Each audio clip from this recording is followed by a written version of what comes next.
here we go again. 26 votes pro-Europe. 26 votes pro-Europe.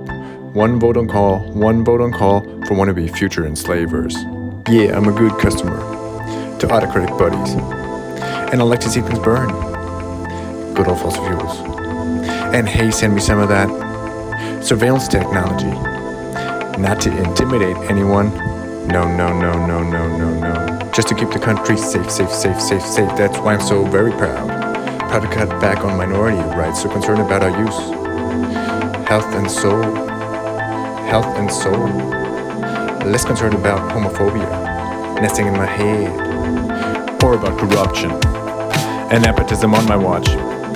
Neither about my lack of solidarity nor my urge to cling to power.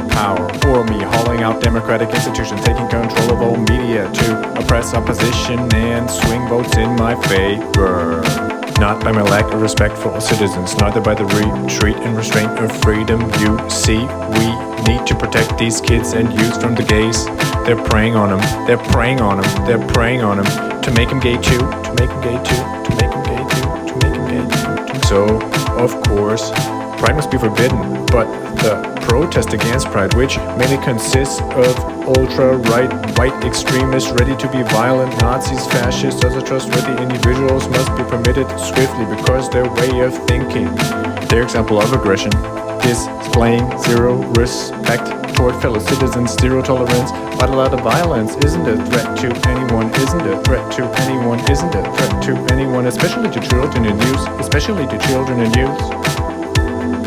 Sure, I know how sexuality is determined by contamination. Well,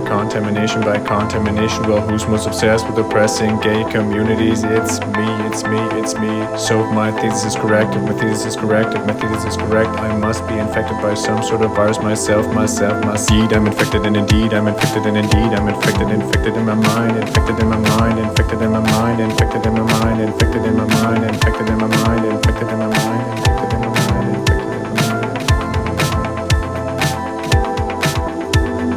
Know where I caught that idea of homosexuality as a disease. There is a nation that has been propagating this narrative for quite some time. Apart from neo-Nazi movements and other fascist organizations, it's Russia's regime. Why?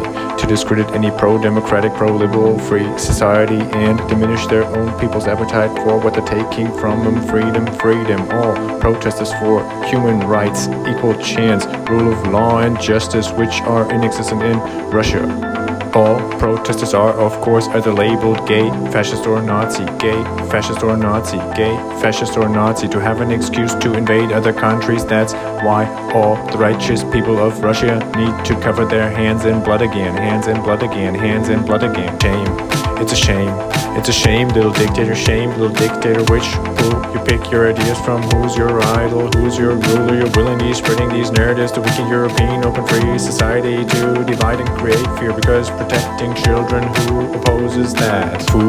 Don't be fooled, proud people of Hungary, don't let your minds be misted. This never was about protecting a single child ever, but it's always about protecting someone clinging to office and power, someone who's been filling his and his family's pockets. It's always about singling out black sheep, a common enemy, and under that disguise, the cutback on basic human rights and freedom. Bit by bit, you're an oppressor, a suffocator to freedom of speech, to opinion, to free vote, to fair democratic competition. Sick thing is, some people applaud to their own rights being demontaged, applaud to their rights being taken. Don't you see today the means are justified with a war in one group that has done nothing, trying to single out some witches to burn in the media stadium.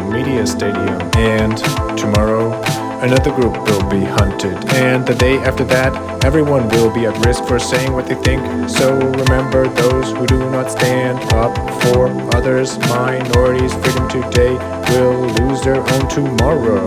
Will lose their own tomorrow.